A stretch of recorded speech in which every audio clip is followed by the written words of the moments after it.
Before we ring the bell today, just a quick note. One of the mics decided to sound like it was broadcasting from an empty gym. We didn't hear it during recording and only caught it in post after downloading the footage. We appreciate you sticking with us, and thanks to AC Mike for joining Sanoj and I today on Ring the Damn Bell. Angela.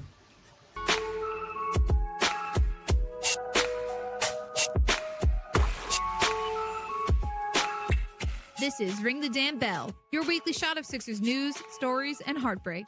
Let's go trust the neighbors. Welcome to Ring the Damn Bell for the a week recap, a tough week recap for us. I'm John Keener. Sanoj Thomas. And we are going to take a look at the week, which was not really good for the Sixers. It started out pretty rough with the Pistons. Nice win with the Clippers. The Clippers game was fun.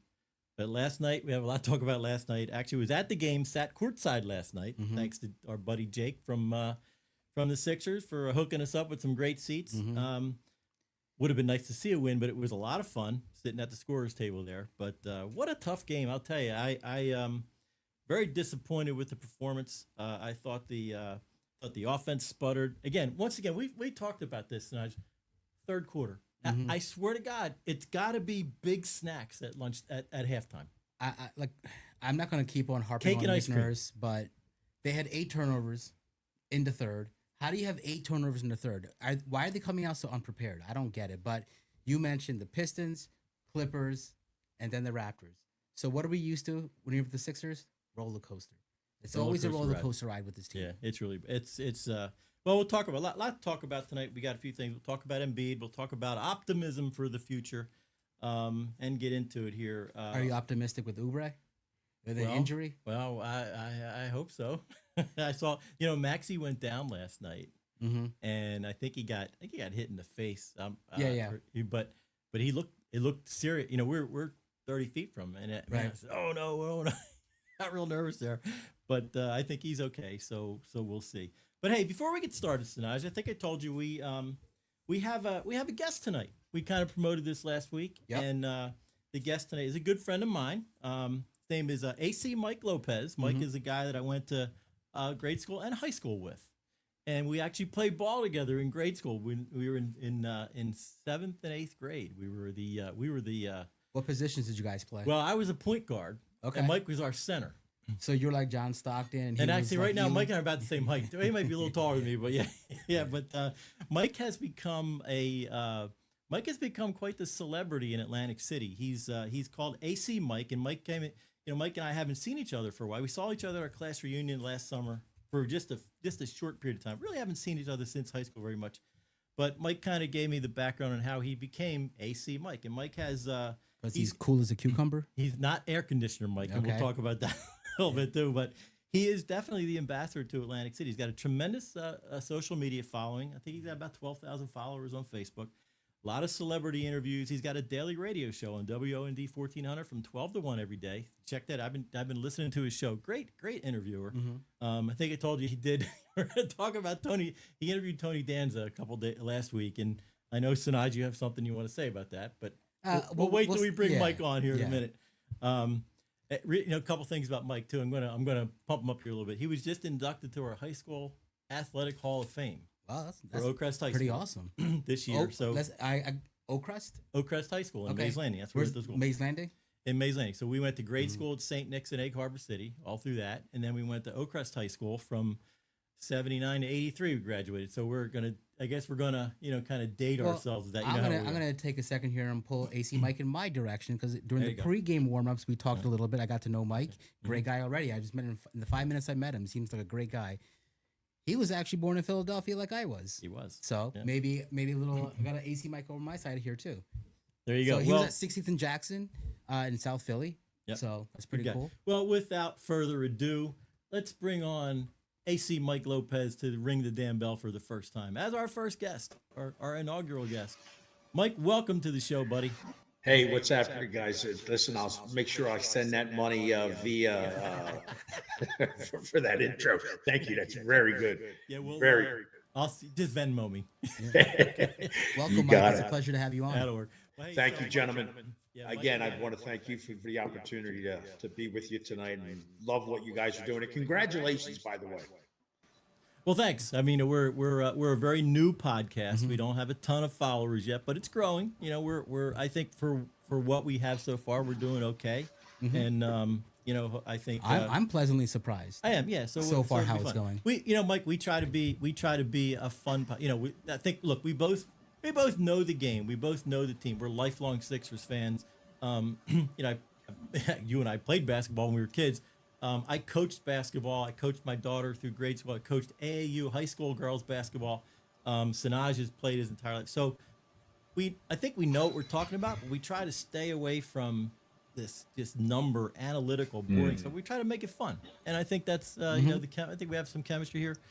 We talked about in some of these episodes how we started this, and Sanaj and I live like 50 feet apart from each other. That's awesome. Yeah, so it's pretty cool. AC Mike, because you're from Philadelphia, I want to give a shout out. I played basketball in Northeast Philadelphia, Lackman basketball, to all the guys I play with back out there Northeast. That's what's up. That's what's up for sure. I mean, to bring it back that way too is just remembering with John and I playing back in the day. It was kind of funny because I had to beg my dad to let Poppy, that's what we used to call it, and to beg him to play basketball because it was during wrestling season back then. So he was literally, and Mom, taking me to basketball practice, from basketball practice to wrestling practice, those 7th and 8th grade years. But so much fun, man. And to you guys, amazing what you're doing, because listen, Sixers, right?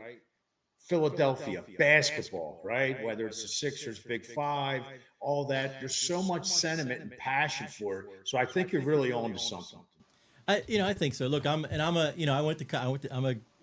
graduate of Drexel University in Philly. So I mean, I spent time there, and I think that it's interesting, Mike, and we have a place down in Ocean City, not far from where you're at, and when we're down there, there's so much Philly influence down there. Yeah. There's Sixers influence, Phillies influence, Eagles, and it's heavy down there, and even a lot of gritty. So there's a lot of Philadelphia influence down at the Shore, and it's kind of nice to be down there. But hey, last night, so Mike and I had a chance to go to the game together last night. We sat courtside, which was very cool. I got a shout out to Jake, our rep, for hooking us up with some phenomenal seats. We were sitting right next to the scorer, and it struck me as kind of funny is that they use the same scorebook we used in grade school, right? for an NBA game. I was texting Sanaj during the game. He said, "Take it, take the take it." Yeah. I mean, you guys had some great seats. Oh my God! John was sending me some pictures. You had the players right in front of you guys. That was pretty cool. Yeah. Yeah, amazing. Beyond a game, right, to be in the Xfinity Mobile, right, arena now is what it's called. It's great because what they do there is fantastic. Dinner as well. But when you're down, and again, we know how big they are, how fast they are, right? Kind of. But when you're on top and you see that girth or that speed, it's just, it blows my mind. I mean, it really does. It's like, holy smokes. It brings me back being a 60-year-old kid again, wanting to cheer and just like go nuts. So I thank John and your buddy there as well at the arena. It wasn't a game. It was an experience. It is. It's always an experience. Jake does that for us. A few times a year we get to sit down on the floor. By the way, we have our season tickets. We have great seats regardless. I think I was showing you where they are. We're 5 rows above the hockey board, free throw line extended in section 114, and I'll tell you what, they're great seats. You don't want to be, unless you're on the floor. Yeah. You don't want to be that low because then it gets tough to see. So we actually moved up this year so that we could be above some of that noise and actually watch the game. So yeah, it's a cool place to watch. It's fun to watch games there, but anyway, let's talk about this team because early on in the season we started out 4-0. There was a lot of excitement. We won a lot of close games, but I don't know, Sanaj, there was a lot of optimism, and early on I talked about I think this team has more throttle because Embiid's not healthy yet. Or he wasn't. Embiid started out the season, but he wasn't Embiid. Paul George wasn't playing. Jared McCain wasn't playing. And you had Kelly Oubre really stepping up. Tyrese Maxey playing at MVP level. But now, we're into the season. We're 8-6. We've had a rough little patch here. Embiid's other knee is now a problem. Kelly Oubre goes down. Jared McCain is not the Jared McCain we thought, and Paul George. So Sanoj, is the optimism? Is it time to kind of lose some of that optimism, or should we still think that we can get healthy and play well the rest of the year? Like we always say, like I said in the beginning of the show, it's just a roller coaster ride. But I think realistically, don't expect much. I think what we can look forward to is the young core, watching them develop. But I think we have to face reality that Embiid is never going to be back on the court like he used to be. He's going to be in and out, never truly healthy. The what really stinks is watching the Raptors yesterday. Oubre not there. What I'm realizing is Oubre is actually the glue for this team right now. He holds everyone together, and him not out there was very obvious yesterday. If he was on the floor, I think they would have won. He adds a leadership that you don't realize is there until he's gone. Well, they took, and Mike, we talked about this last night too. They had obviously a rough third quarter. They lost the third quarter, I think, by 16, and then they went into halftime with a lead, got crushed in the third quarter, and then the fourth quarter we brought it back. We were within. I said to Mike, I think they're like drafting like a race car. You're drafting a race car. They do this. They go out hard, and then fourth quarter they come back strong, and at the end, it was just a little too much Emmanuel quickly with those threes at the end, hitting 2 dagger threes within the last 2 minutes. But I don't know, Mike, what'd you think? I mean, is that kind of your thought? I mean, they just kind of ran out of steam there at the end. It seems, and to your point, I love the snack third halftime. When you go 44-26, Raptors 44-26 for the Sixers. And I was like, the guy's got a crystal ball, John and Sanoj. I'm saying you guys, because I remember I guess maybe it was your last episode, I'm watching it and I'm like, man, sure enough, they just don't come out. But with, we are Philadelphia, right? We get Negadelphia. Right? I think you guys are being negative. We just see batteries and snowballs. Listen, I was telling John some stories about that too. I was guilty of some of that at the 700 level at the concrete jungle back in the day. I spent an afternoon with Judge Seamus McDonald in the jail while I was working at a jail, mind you, in Atlantic County. But that's another story for another time. I actually was traveling for work, and I just got back today, and I was telling someone earlier today that the Vet Stadium had a court in the stadium, and they couldn't believe it. They were blown away. I said, sounds like AC Mike visited that court. Well, I did. And Philadelphia fans are so rowdy that they had to put a court in the stadium. They had a jail too. That's what they had a holding cell. Correct. I actually got in a little trouble. The judge's name was Seamus McDonald. I remember that was I know the Seamus part, maybe McDonald, and literally got brought down by 5-0. One game was a little too rowdy, and I sit by the Mounties. I forget what exit, and wait for my buds to come out. You're not going anywhere, Mike. But it was one of those days. But yeah, with last night came out strong. Back to back tonight for them. I believe the Raptors had one as well. No, or that was the game before. The young players. I think you're right. The Clippers had a back to back the game before this, and that right. Yeah. And what I wanted to ask you guys with the young core, because it seemed like, I'm not as versed as you guys. I mean, I follow, I love it. Sixers, Phillies, Flyers, everything Philadelphia Eagles. But when it comes to the Sixers, we waited, right? Embiid, love him. He's a beast when he's on the court. The process years. Yeah, the process. Oh, my God. So it was horrible. We had to sit through that. He comes, gives us all that hope. We pick up some players here and there, and it doesn't always work out. You're not going to win championships every year. But what I wanted to ask you guys, it seemed like the Sixers went out this past all season and got younger, bringing some players in. I mean, talk to me. VJ, I had no idea he was that good. Again, started out gangbusters. Yeah, come back a little bit, but your thoughts on some of that? Well, I think, obviously they were very... Well, they were fortunate last year in one way because Embiid played 19 games last year, and then they tanked at the end of the season. Right. So PG didn't play, Tyrese didn't play, and they finished with 19 wins, right? I mean, it was pretty bad. So they had a draft pick, they had a lottery pick, and that's where VJ was the third overall pick, and they got VJ out of that. And I know we were Sanoj and I had talked a lot about that in the preseason before the draft as we getting this podcast ready. You know, who's the right selection? And there was a lot of discussion with and I think they did make the right selection.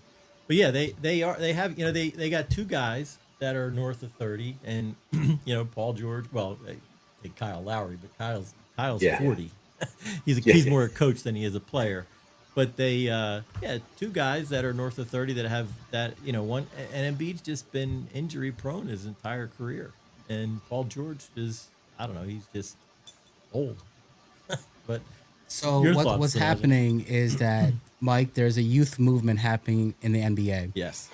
Yeah. They're historically, you sign veteran players on a max like they did with Paul George. You sign the older players they think will bring a championship. But now there's a youth movement. Teams are now looking toward their younger players to lift up the team. It's a high motor game. It's a fast game. You need people who's going to stay healthy, not injured. The older you get, the more injured you are. So you see a lot of these younger players taking over, like Cade Cunningham, the Thompson twins, VJ Edgecombe, Tyrese Maxey. It's about being fast and quick and getting to the hole. The days of the big man down low, it hasn't been there for a while, and it's turning away from that. So you can definitely tell now they went after someone with a high motor energy like VJ. And like it wasn't the popular choice at the time. People wanted Ace Bailey. They wanted Dylan Harper. We didn't have a chance at Dylan Harper because he went number 2. But Ace Bailey was Ace Bailey shot himself in the foot. He did. He didn't work what out. He was doing. But the whole point of this is that the NBA is getting younger, and now they realize that. And Daryl Morey signing PG, that's going to hurt us. Yeah. Stop signing older players who's injury prone. I mean, you got two guys north of 30 with injury issues that are taking up $100 million a year. Mm-hmm. I mean, that's enormous. That's a heavy drain, but that's a great point, Sanoj. I mean, the game obviously has changed a lot. It's all about quickness. It's not just that. They're also doing a culture shift now. It's like after Ben Simmons and across the NBA, you have players with bad attitudes. They want to control the team. Yeah, true. They request to be traded. They're bringing in players with the right attitudes. There was something Morey said that when he interviewed and he met all the players, there was something about VJ that stuck out. Like this is a good kid, right? What are they calling him now? The generator. Yeah. Like high motor, but he came from a very rough upbringing. Didn't have much, Mike. So he takes that with him every game. So you want young players with the right attitude, which isn't the easiest find. So we got something special in VJ. VJ's got a tremendous attitude, very much like Tyrese Maxey. We look at Tyrese 6 years ago and how he's come along. Tyrese got great parents, great attitude, just great up. Now Tyrese didn't have a tough upbringing. He had a great environment. Texas. But a father who told him, I think I don't know the quote exactly, but he said, "Great players are made at 5 a.m. in the morning in the gym when nobody else is watching." Mm-hmm. And Tyrese has a work ethic second to none, and I think VJ kind of mirrors that. So. I got a question for AC Mike. Yeah. Who's your all-time favorite basketball player from the NBA besides John? It's simple for me. Julius Erving, Dr. J. Just watching him, actually old enough to see a little bit of the ABA back in the day and Sports Illustrated, the covers back in the day, and it's like this mythical figure was of the ABA, and then when that merger came and somehow we got him, and it's and just watching him, the coolness, the flying, and him going up against Bird, choking each other through those years. Right? It's just each other. You know what's pretty cool? This came to thought, right? So Dr. J changed the game. There was no high flying acrobatic dunks, and then many years later comes in Iverson. He was another person that changed the game. So we have two players that the Sixers have that literally changed the game one way or another. Generational players, and you could say that. Embiid is a generational type player. I meant from a standpoint like a culture change. Culture, yeah. I think that's true. Yeah. He switched it up. Sanoj, you're so right, because with the Doc, that fro, they had the bell bottoms on, the Converse. I mean, there wasn't the sneaker thing neither back then. It should have been AC. It should have been air conditioned Jordan. And we'll do it again. And he's still cool. it should be an AC Dr. J. But yeah, I mean, speaking of AC Dr. J, though, I've seen him quite a bit in the city as well through the years. One of his favorite places, a couple of the restaurants. Chef Roll is out here. He's got a duck when he goes in there. Got pictures all over. So he used to spend a lot of time here as well. Different casinos, being an ambassador, so to speak. Have you ever interviewed him, Mike? No, I haven't, man. I would love to. It's one of those. If I get the opportunity or meet some of his people or something like that, definitely going to ask, man. Definitely. Yeah, I'll tell you what, that would be a get right there. That would be a good get, but still a class act too. He just the way he carries himself even today. Just a class. Just like how AC Mike's an ambassador for Atlantic City, Dr. J is considered an ambassador for the Sixers. He is. Yeah. So it's pretty cool. Him and World B. World B Free. Your boy. World B. Saw him last night. And you know what? World B Free, he would be in the top 5. If you didn't ask for 5, but he would be in the top 5 because when he was letting it go before the 3-point line, forget about it, man, back then. It's funny, and I told you a couple years ago, our seats were down by the entrance to the Shift 4 Club, which was the Center City Club then. And I see World B we fist bumped. We talked a lot because we were sitting right there in the corner, and he would stand there getting ready to do all of his ambassador stuff for the military things. So I remember having a conversation with him. I said, when you were Lloyd Freeman, I was a little kid, I used to imitate that jump shot. Take it Remember he used to put it behind his head? Mm-hmm. Oh, he's laughing at me, this little white boy. Okay, I got one for you. You met World B Free at a Sixers game. I did. Yeah. I met Allen Iverson at Club Gasoline at 8th Ocala Hill in Philadelphia. Cool. When I say met him, I meant he was at the bar getting a Corona, and I was too scared to go up and say what's up because he had Actually, he was by himself. He had all the players behind him. Yeah. But so you met World B Free at the Sixers game. I saw Iverson right next to me at Gasoline, 8th and Ocala Hill in Philadelphia. Well, love it. So obviously we're a Sixers podcast, so we had a really shitty week. Can I say that on the air? You can say whatever you want. It's your podcast. We had a really bad week. We had a really shitty week. Have you watched podcasts before? Oh, yeah. No, I'm kidding. But we try to keep it. But anyway, we had a really bad week. But here's a Sixers story. So I'm meeting people. This is a Sixers story. So a couple of years ago, Sanoj and I have been to a lot of games together. We had those seats down in the Centennial section, which means we had access to the floor. And one of Sanoj's all-time favorite movie directors, M. Night Shyamalan, season ticket sitting down there. And so our seats were not too far from his, and he had courtside seats. And Sanoj says, man, you think he would want to take a picture? So I said, yeah, let's go talk to him. So we went down there, kind of tapped him on the shoulder. Sanoj got to meet him and got to get a great picture with his idol there, M. Night Shyamalan. But really, really quick. So AC Mike. So Shyamalan's mom was a doctor in Philadelphia, and she delivered actually a bunch of my cousins, including my wife, back then. And when I met him, I could have said, "Hey, your mom delivered my cousins and my wife and all these people." Instead, I said, "I'm a fan of your movies." So that's I blew one there. Let me ask you this real quick, guys, both of you. I've become a fan of Grimes. We were talking about Younger before we digress. I've really become a fan of him. I mean, where the hell did he come from? And that's and what are your thoughts on him? We got him in the trade from the Mavericks. I do like Grimes a lot. At the same time, he does a thing we call hero ball. I just saw a meme recently of Quentin Grimes, and it said that he plays like he brought his girlfriend to the game. So he's always just trying to show off every single play. But that being said, the question is, do you want him on your team? And it's a resounding yes. He's a very good player, but he does make some dumb mistakes. He's out of control. I think I said this to you last night that Grimes is out of control a lot. He's turnover prone. But in the fourth quarter last night, he had 14 points in the fourth quarter. He kind of brought him back. He had a pretty sweet stutter step. He yesterday. Does. He took the guy right out. Dude, Grimes has some. He's got some great. He's got some great skills. But I think he does get out of control sometimes. No, I like Grimes. I think he fits into this rotation very well. I like him coming off the bench. We need him. He's the third highest bench player. Yeah. Say it again. Wow, is that right? Grimes has off the bench third most points in the league. Yeah, I believe it. He's a great asset coming off the bench. last night's fourth quarter. So I guess a couple thoughts about the fourth quarter last night because we did bring the game back to within I think 3. We got close. Did we get it back to within 3 or 5? I think 3 or 5. Well, anyway, I think brought it back pretty close. And but Maxey, one of the things about the Rap, they were in the passing lanes all night. They're high. They were playing defense. Their pressure defense was out high all night. They were in the passing lanes. They were denying everything. Maxey had a tough night, and that's going to happen. And he still finished with a game high 24.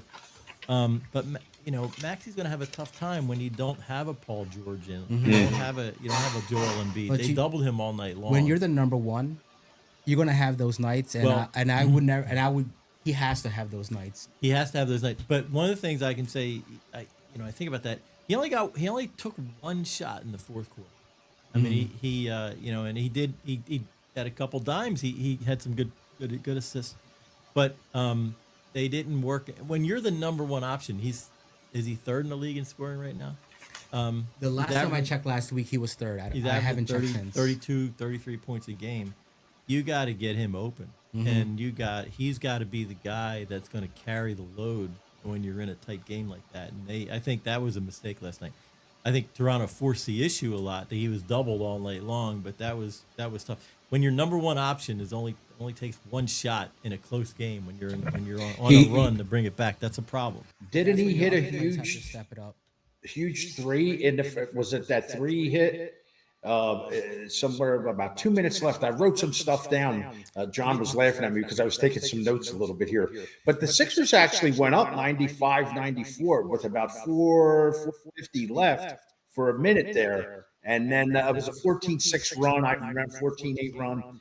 But to your point, he's got to do more. But if you don't have that those other guys on the court to take the attention from him, I mean, what he's going to get doubled. He's going to get. I don't know how much more he can do. He puts it all out there. I think the problem is he has to be up there in the league with how many minutes he's playing. I know the last time I checked, he ran the most miles in the league. The last time I checked was 30 miles he ran so far this season. So now it's way above that.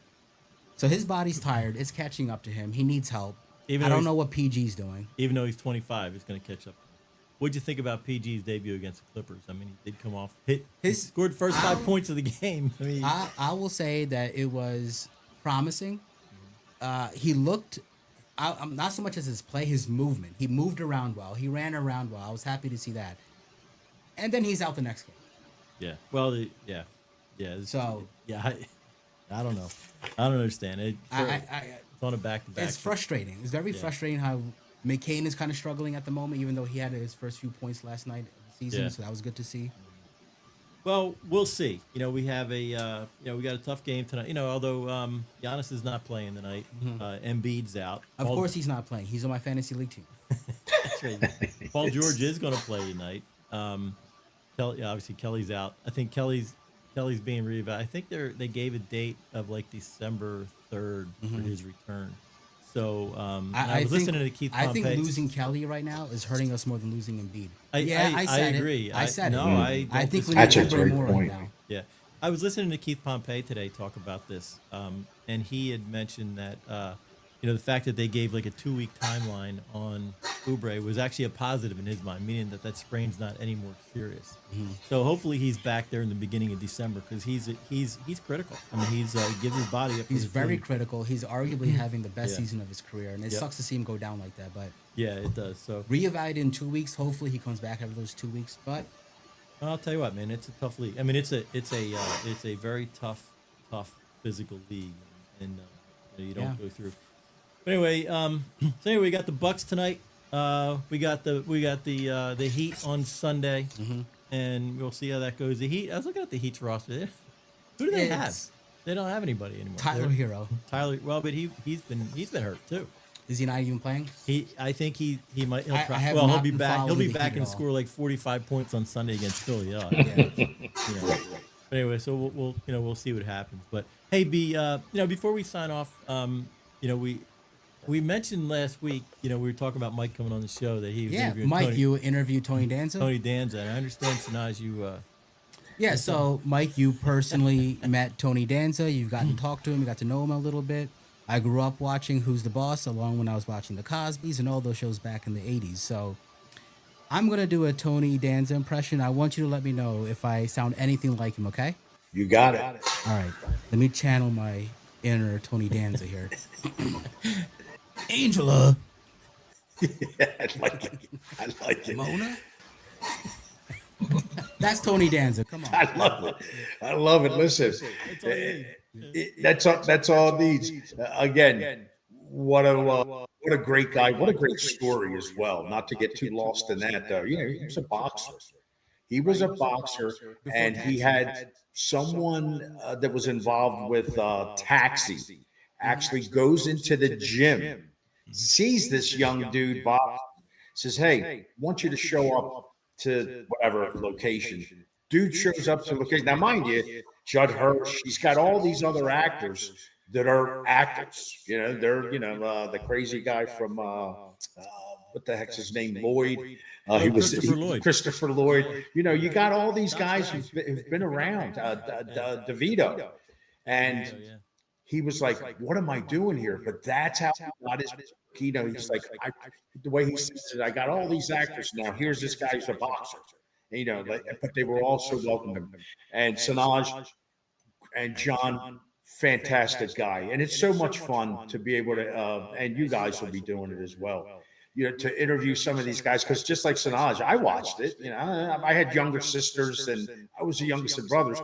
And I told Tony, I was like, "Listen, you gave us guys some street cred because you were Tony Danza, and we were able to watch Who's the Boss and that sort of thing." So cool dude. But you're dead on, brother. Well, let me know when you interview Alyssa Milano. Yeah, there you go. I had a crush. Still do. Lisa Bonet, all those 80s people. Yeah. Hey, Mike's met Halle Berry, and actually was in a movie with Halle Berry. Which movie? It's called Bruised. So okay. They shot out here, I want to say 3-4 years ago, and used Boardwalk Hall. MMA story. She was a female MMA fighter. Okay. And as long as you're not in the movie Monsters Ball. No. But Monsters Ball. Again, I'll say this about Halle Berry: great lady, great actor. Anyway, well, a little bit of a different kind of show this week. We ventured into some other things, which I think is kind of fun, especially on a week when we went 1-2. Dropped to 8-6, and we're now sitting about 8th in the Eastern Conference. We're in a play-in spot right now. So we'll see. Hopefully, look, it's all about health, right? If we get, if Embiid miraculously gets healthy, Paul George gets healthy, if they kind of work Embiid back in overtime. This is where I was, Sanoj. I'm on the triangle. Thanksgiving is next week. You're being quite thankful. I'm on the triangle. There's a lot of grace you're asking for. I'm on the hopeful part of the triangle where I'm starting to, Yeah. I think it's still possible. We'll see. Time. I feel like I'm the only one ever rooted in reality. This is Philadelphia. This is the Sixers. It's funny. I talk like this on the podcast, but when I'm watching the game, I'm really negative. You weren't so bad last night, though. I mean, when I'm at the games, it's different. Well, when I'm watching it on TV, I'm like, I can't. When Grady Dick is right in front of him, I couldn't help it too. Oh gosh, Grady, God bless him. Yeah. God bless Grady. Well, anyway, I think that's probably going to do it for us this week. And Mike, man, really appreciate you coming on and hanging with us for a few minutes, talking some Sixers. It was great catching up with you last night. And yeah, Mike, it was great to meet you. Yep. Same here, guys. Listen, I want to say thank you. I appreciate it. Gratitude all around. The game, doing this with you is becoming reacquainted with John again, meeting Sanoj, and Tim telling me about you, and the one behind the scenes making it really happen. Just appreciate it. And listen, folks, this goes to your listening and viewing audience as well. Whenever you're an AC man, look me up, AC Mike on Instagram and Facebook, Live, Work, Play AC, AC Mike. I will do anything and everything to make sure that your stay here is very comfortable and fun. And if I don't know a guy, I know a guy who knows a guy. All right? Amen, brother. Jonathan. I love it. All right, well, we appreciate you. We appreciate everybody who has watched us. Please like and subscribe and help the channel. I'm John Keener for Ring the Damn Bell. I've been begging these people to subscribe. Now I'm hunting people down to subscribe. Just get on there before I ask you personally. There you go. And you are? Sanoj Thomas. Just want to make sure you remember who you are. Yeah. All right. Well, thanks, everybody. We will see you next week. We'll be recording. It's Thanksgiving week, so it's probably going to be either Tuesday or Wednesday. We will let you know in some of the shorts, let you know what's going on. Thanks for joining us, and we will see you next week. Go Sixers. Let's get a couple wins this week. Let's go. See you then.